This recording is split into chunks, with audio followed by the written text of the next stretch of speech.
নমস্কার, আমি মহাশ্বেতা এমকে blogs and মোরের নতুন একটা ভিডিওতে সবাইকে অনেক স্বাগত জানাই। সারা সপ্তাহের কাজের ফাঁকে সবারই একটু মন চায় কাছে পিঠে কোথাও ঘুরে আসতে। তাই আজ আমরা বেরিয়ে পড়েছি দারুণ একটা জায়গা এক্সপ্লোর করার জন্য। আজ যাব ব্যারাকপুর অন্নপূর্ণা মায়ের মন্দিরে।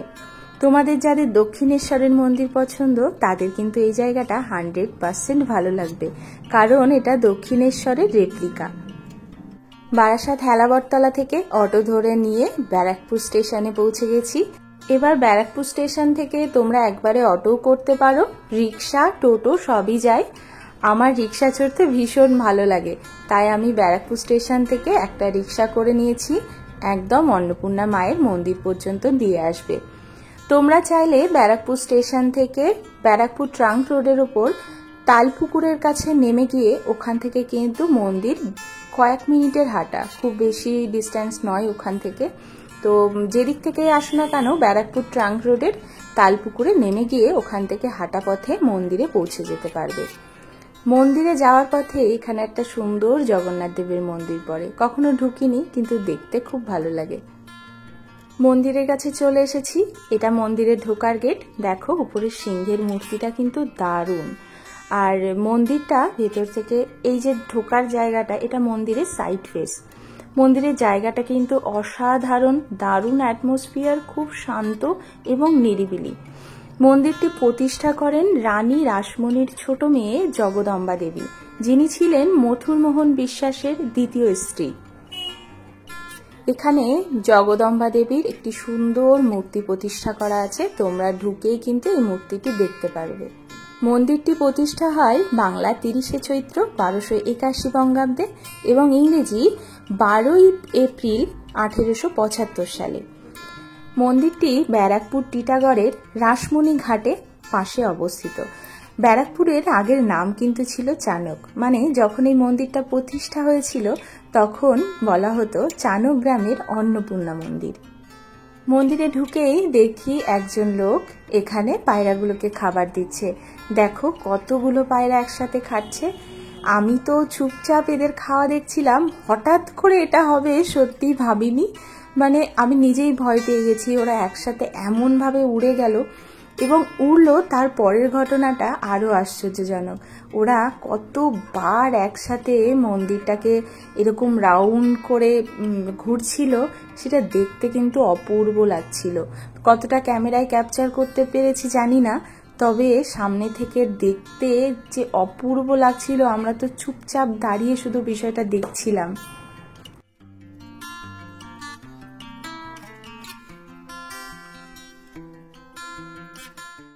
এই মন্দিরটি দক্ষিণেশ্বরের মা ভবতারিণীর নবরত্ন মন্দিরের আদলেই তৈরি। তৎকালীন সময়ে যে স্থাপত্য শিল্পী দক্ষিণেশ্বরের মন্দির স্থাপন করেছিলেন, তারই পরিকল্পনায় পরবর্তীকালে ব্যারাকপুরের মা অন্নপূর্ণার মন্দিরটি প্রতিষ্ঠা করা হয়েছিল। এই মন্দিরটির উত্তর থেকে দক্ষিণ দিক বরাবর 6টি আটচালা বিশিষ্ট শিব মন্দির আছে। সেগুলো হলো কল্যাণেশ্বর, কাম্বেশ্বর, কিন্নরেশ্বর, কেদারেশ্বর, কৈলাসেশ্বর এবং কপিলেশ্বর।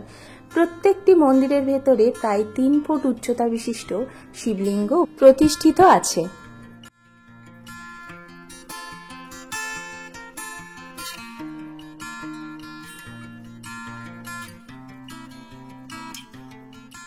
যারা মন্দিরে আসতে ইচ্ছুক তাদের জন্য বলে দিই, মন্দিরটি খোলা এবং বন্ধের সময়ে গ্রীষ্মকাল এবং শীতকালের ক্ষেত্রে কিছু পার্থক্য আছে।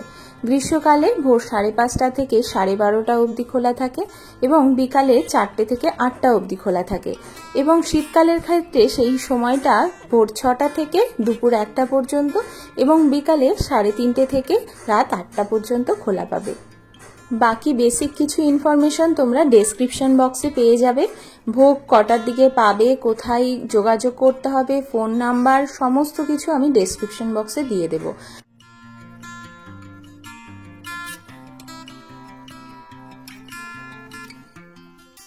এইটা একদম মন্দিরের সামনের দিক, যেখান থেকে মায়ের দর্শন হয়। আর মন্দিরটা কিন্তু সত্যিই অপূর্ব, এবং মন্দিরের ঠিক সামনেটাতেই একটা নাট মন্দির আছে, যেটা কিন্তু অসাধারণ সুন্দর এবং যেখানে তোমরা চাইলে একটু নিরিবিলিতে শান্তিতে বসতে পারবে, সাথে গঙ্গার হাওয়া।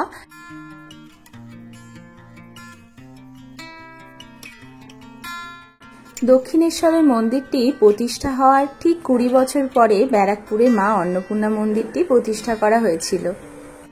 আর এই মন্দিরটি প্রতিষ্ঠা করার সময় কিন্তু স্বয়ং শ্রী রামকৃষ্ণদেব এখানে উপস্থিত ছিলেন। উনি মন্দির প্রতিষ্ঠার পরেও কিন্তু এখানে এই মন্দিরটাকে ভিজিট করেছেন।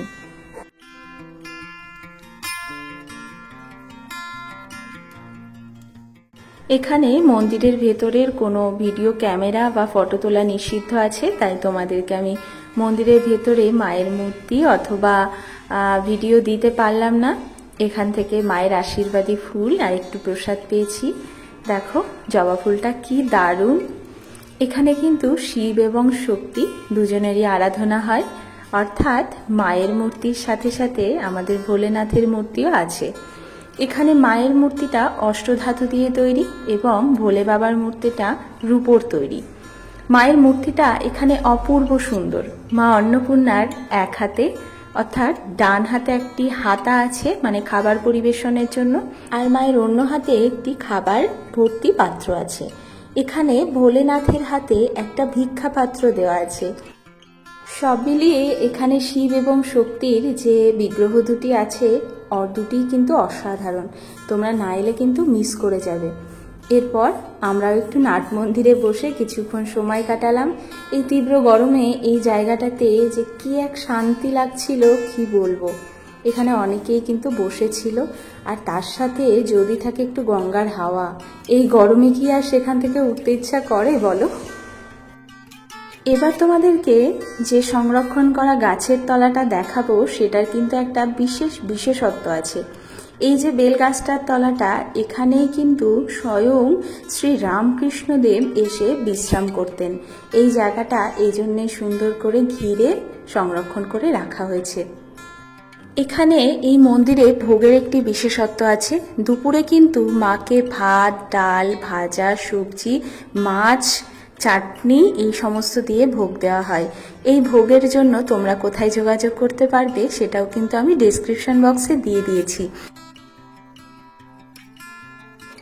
এরপর মন্দির থেকে বেরিয়ে চললাম রাসমণি ঘাটে। পাশেই জাস্ট কয়েক সেকেন্ডের হাঁটা পথ। মন্দিরের গেট থেকে বেরিয়েই এই যে গঙ্গার ঘাট, এই ঘাটটাও কিন্তু খুব সুন্দর করে বাঁধানো এবং খুব সুন্দর পরিষ্কার পরিচ্ছন্ন। পাশে বেশ একটু জনবসতি আছে, কিন্তু বেশ পরিষ্কার করেই রেখেছে তারা। দেখো গঙ্গার ঘাটের একটা আলাদা প্রশান্তি আছে, তাই না? প্রথমে দেখে না মনটা যেন জুড়িয়ে যায়। আর এই গরমে দেখো সবাই কি তৃপ্তি করে স্নান করছে। আমার তো গঙ্গায় নেমে স্নান করার সাহসই নেই। গঙ্গা দেখলেই যেন আমার ভয় লাগে।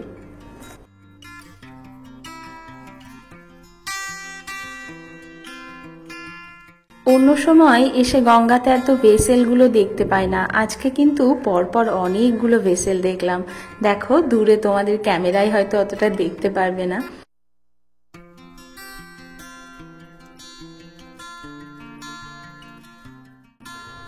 ঘাটে কিন্তু বেশ ভিড় ছিল, কারণ অনেকে ওই যে শ্রাদ্ধ অনুষ্ঠানের কাজগুলো করে সেরকম দেখলাম অনেকগুলো ফ্যামিলি এসছে, পরপর অনেকগুলো কাজ হচ্ছে, সেই জন্য আজকে কিন্তু বেশ ভিড় ছিল। তাছাড়াও আশেপাশের মানুষজন তো স্নান করতে নেমেছেই।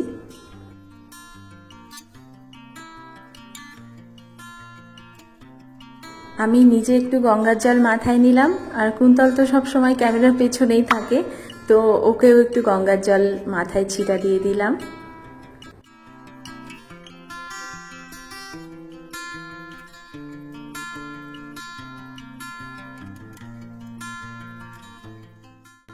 মন্দিরের আরও সমস্ত রকম তথ্য এবং গুগল ম্যাপের লিংক সমস্ত কিছু আমি ডেসক্রিপশন বক্সে দিয়ে দিয়েছি। তোমরা যারা যেতে ইচ্ছুক তারা চেক করে নিও। ও মন্দিরের আশেপাশে না দেখো এই পুরনো অনেক বিল্ডিংগুলো, যেগুলো প্রায় অনেকগুলো ধ্বংস হয়ে গেছে, অনেকগুলোতে না অ্যাডমিনিস্ট্রেটিভ বিভিন্ন কাজকর্ম চলছে। এই বাড়িগুলো দেখলে মনে হয় যে একটা সময় এগুলোতে কত জাঁকজমক ছিল না, কত মানুষ থাকতো। আর এখন দেখো। মন্দিরের ভোগ দুপুর 1টা থেকে দেওয়া হয়, তো আমাদের আর একটা জায়গায় যাওয়ার আছে, তো আমরা বেরিয়ে এলাম। আজকে আর ভোগ খাবো না, অন্য একদিন আসবো।